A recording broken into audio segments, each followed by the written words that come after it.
Hello and welcome to an InkDependence.com brief video review and water drop test. This time, Franklin-Christoph's Dark Cherry. Came in this little bottle from Franklin-Christoph. It was provided for review purposes, but all the views expressed here will just be mine. So this is Black Cherry. This is the last one of my Franklin-Christoph inks. I'm hoping they'll make some more new ones so that I can review some new stuff from them, because man, I am not tired of these. Black Cherry is a super dark color? I'm actually not entirely sure what color to call this. I suppose it should be sort of a maroon color, and it kind of is. Let's see if I zoom in here. You can see, where the light hits it just right, that there's some purpley maroon tint in there. But when you write with it, mostly it comes out as a very, very, very dark color, depending on what nib, of course, you're using. So in the Sailor, it comes out a bit, I don't know, maroony brown kind of. Then the Basic, which has a fairly wet nib on it, that Faber-Castell Basic, you get a little bit less of that. And then with the my Pocket 40, which is a broad italic, or not Pocket 40, rather the Panther 40. That's this bad boy right here. Fountain Pen Day is coming up if you're viewing this when this comes out. This is not a bad pen to get. You probably can't get one that looks like this. This combo was a prototype, and so you can't probably have this one, but this is nonetheless a very good pen. It has a very large nib. That's the number 6 nib, but it's also broad italic, probably broad stub actually in this one. And I really like this one. Oh, I wrote italic. I don't know, it's an italic or a stub. Either one are good. Oh, and this is the Basic. That's the medium nib on this one. And then let's see, the Sailor, it's right here. I will be reviewing this pen soon. I haven't yet. I had to go out and get tuned up a little bit. I had a couple of problems when I first got it. I'll talk about that in the review, but nothing you should worry about. I would say buy one of these with confidence. They're cool pens. But it does have a much drier nib than those other two, which are quite wet. The flow on this one's smooth, consistent, no problems at all. I wouldn't say it was super wet or anything like that, but it's also very controlled. I found this new set of Franklin-Christoph inks to be very well controlled on the nib. Sometimes you have an ink that just gets away from you, like this one. This is Aurora's Black. Aurora Black is a famously good black, but it is also very wet. No matter what pen you put this in there, it's going to flow very well. Which is actually how I knew I had a problem with this pen, because I put Aurora Black in there and it didn't hardly work. So if you put Aurora Black in your pen doesn't work, it's the pen, it's not the ink. But it's very wet. This one, on the other hand, not wet, but also not reticent, so I would not worry about that at all. Like I said, I'm not really sure what color exactly this ink is, but I wouldn't let that stop you from using it. I think it's very cool. It's very good in even average nibs. I used it in a couple other pens that I've since cleaned out, and I don't remember exactly which ones they were, but I remember they were very average and just kind of, run-of-the-mill kind of pens. In fact, I might have actually had it in this, which is a Schaefer VFM, which is about as average as you get.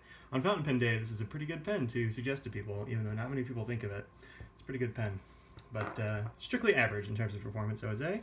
All right, let's zoom in here and get a look at these. I'm gonna get my arm out of the way of light. All right, let me open the shades right quick, see if that helps out. I don't know, maybe a little bit. Anyway, Black Cherry there, very dark. Terra Firma underneath that. We got 3 of these Franklin-Christoph inks right in a row. Terra Firma, very reddish brown. Loden, a very, very dark green. This is a very, very dark purpley maroon brown.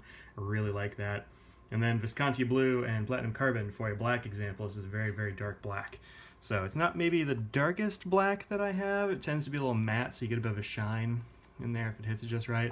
So it's not the darkest black, but it's pretty darn dark. So comparing these two, you can clearly see there's a difference, I think, but not enough that somebody who's glancing at it quickly would notice. So if you got to use it in an office environment where you have to use a black ink or something very serious, you could probably get away with this if you have a wet pen. I wouldn't worry too much about that.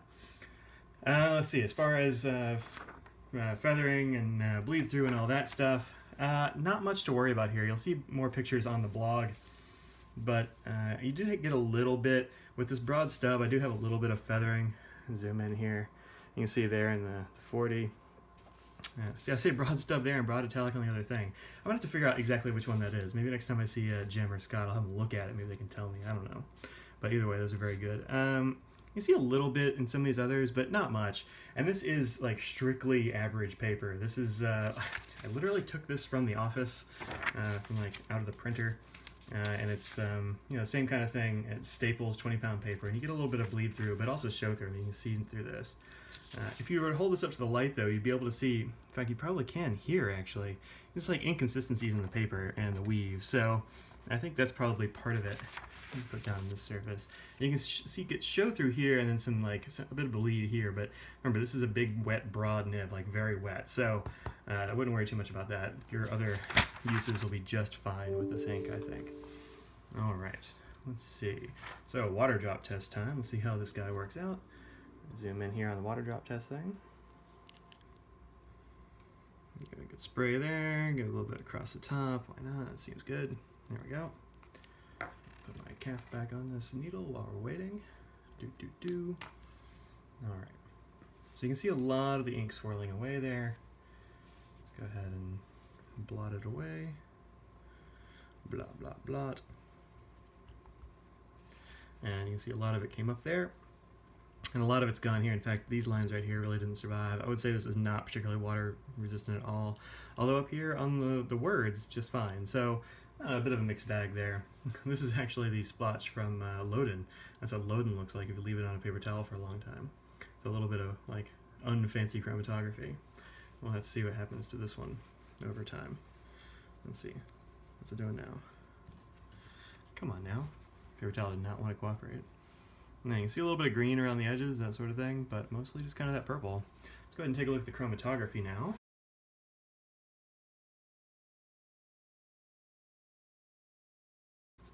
There you go. This is black cherry, and you can see, and I've actually just done this, so it's a little bit damp. Well, it's certainly drying out quite a bit. There's just a touch of that blue down here that's left from where the splotch started out. Most of it's kind of fled up to the top, this like this dark band up here. Some red and maroon veining. It definitely looks more maroon now that I've gotten the chromatography, and it looks a bit, you can separate the colors a little bit. And you again have this like little tinge of like bright blue right in the corners. So I don't know what ink makers are using that's the base color for a lot of these, but it's got a lot of these have this like really bright blue in there. So anyway, there you go. That's the chromatography. This is an ink that is really only reliably available through Franklin-Christoph.com. That is Franklin-Christoph.com. You'll see the link down there in the text. Also, sometimes you can find it on AndersonPens.com. They had some. They've been running out. But Franklin-Christoph does not share their inks with very many vendors, so you're probably going to have to go to their website, which is perfectly fine. It's a great website and a good place to go and get ink, so go there. These come in big 2-ounce bottles. Let's see. Got one handy. Bottle looks like this. There's a little sample one they gave me, but the bottle looks like this, 2 ounces. It says 59 milliliters, I think, on the site, but it's about 2 ounces. And it's probably a little over that. They fill these up pretty good. Not as high as Noodler's, but that guy, Nathan lives dangerously with that. So, go get yourself a bottle of this stuff. It's Emerald 357 is also great. I had this out because I was refilling a pen with it. I really like this grain. Yeah, check out some Franklin-Christoph Black Cherry. Also, check out the blog. It is inkdependence.com. If you like what's going on here on the blog and on the YouTube channel, please go to patreon.com/inkdependence to find out how you can help to support the blog. I'll give you a quick hint. That is cash money. I will take that off of your hands for you. Patreon gives you a way to make like a standing donation, like $1 a month or whatever. And I tell you, every dollar helps, because if you got a bunch of people giving $1, you still end up with a little bit of cash, and that allows me to buy cool stuff to use on the blog and to pay for blog costs and all that kind of jazz. So that's my plea. Check that out. Also, happy Fountain Pen Day if you're watching this at the time it's posted, and if not, hey, happy Fountain Pen Day every day. All right, peace out, y'all.